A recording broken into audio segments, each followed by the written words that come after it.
আমার স্বামীর আগে টাকা ছিল না। তখন তাকে ভালোবাসার মানুষও ছিল না। এখন আমার স্বামীর টাকা হয়েছে, তাকে ভালোবাসার মানুষের আর এখন কোনো অভাব নেই। বরঞ্চ আমার ভালোবাসাটা সেই মানুষের ভিড়ে হারিয়ে গেছে, যারা কিনা তাকে আগে দেখতেই পারত না। আমার শাশুড়ি, যে কিনা তার ছেলেকে একদমই দেখতে পারত না। কারণ তার ছেলে তাকে কিছু দিতে পারত না, তাহলে ছেলে কিসের? আমার ননদ, যে কিনা তাকে একদমই ভাই বলে স্বীকার করত না। কারণ তার ভাইয়ের কাছে চাইলে সে কিছুই পেত না। এখন তার ভাইয়ের টাকা আছে, চাওয়ার সাথে সাথেই সবকিছু পেয়ে যায়। যার জন্য এখন তার ভাই ছাড়া তাকে আর কোনো কিছু বলা যাবে না। তার ভাই তার সব নাকি। তো এই ভাই তখন কি ছিল? তখন কি ছিল না তার ভাই? কিন্তু তখন তাকে দেখতেই পারত না।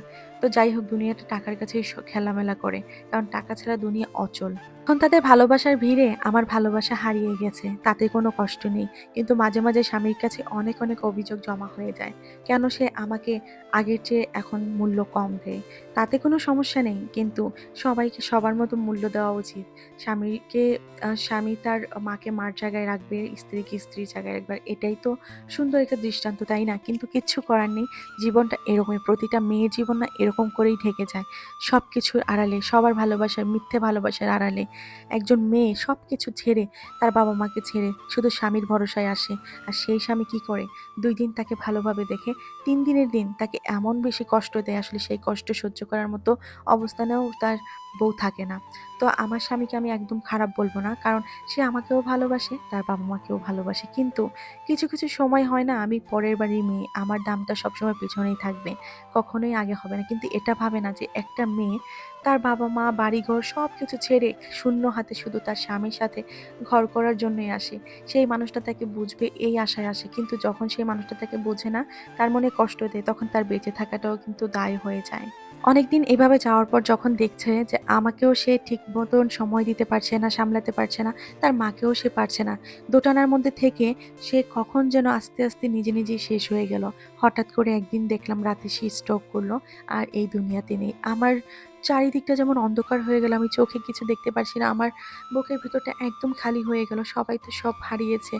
আবার সেই বেদনাটা তারা কাটিয়ে উঠতে পারবে। কারণ তাদের আশেপাশের মানুষগুলো যে আছে। কিন্তু আমার যে গেছে, আমার কি?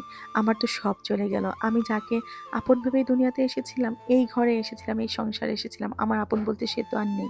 কিন্তু এই মানুষটাকে আমি কখনো কি ফিরে পাবো? সেই যন্ত্রণা আমি কাকে বোঝাবো? একটা মেয়ের জীবনে শুধু তার স্বামীই থাকে। সেই স্বামীটাকে ভালোবেসেই কিন্তু এই দুনিয়াতে সে আঁকড়ে ধরে বাঁচতে চায়। কিন্তু আসলে সংসারে কিছু মানুষ আছে যারা কিনা এটা সহ্য করতে পারে না। তারা এটা মেনে নিতে পারে না। ডিপ্রেশন করে একটা মানুষকে একদম নিস্তেজ করে ফেলে। এই দুনিয়াতে বাঁচাটাই তার জন্য দায় করে ফেলে। কেন রে ভাই? এই একটা শিক্ষা তোমরা নিয়ে নাও যে একটা সংসারে তার স্ত্রী থেকে তার স্বামীর আপন কেউ হতে পারে না। কারণ স্ত্রী স্ত্রীর জায়গায়, মা মার জায়গায়। মাকে মার মতন দাম দিতে হবে, স্ত্রীকে স্ত্রীর মতো দাম দিতে হবে। মা কেন তুমি স্ত্রীর জায়গা নিতে চাও? আর স্ত্রী কখনোই কিন্তু মায়ের জায়গা নিতে চায় না। এটাই বাস্তব। কিন্তু সবসময় মা আর ননদরা চায় কি যে বউকে কি বেশি ভালোবেসে ফেললো কিনা। আসলে পরের বাড়ি থেকে এসে কেন আমার জায়গাটা নিয়ে নেবে? কিন্তু এরকম বাজে চিন্তা থেকে বেরিয়ে আসতে হবে। না হলে কখনো একজন স্বামী স্ত্রী শান্তিতে জীবন কাটাতে পারবে না। আর কখনো সাহসী করতে পারবে না কোনো মেয়ে যে আমি শ্বশুরবাড়িতে গিয়ে শান্তিতে সংসার করব।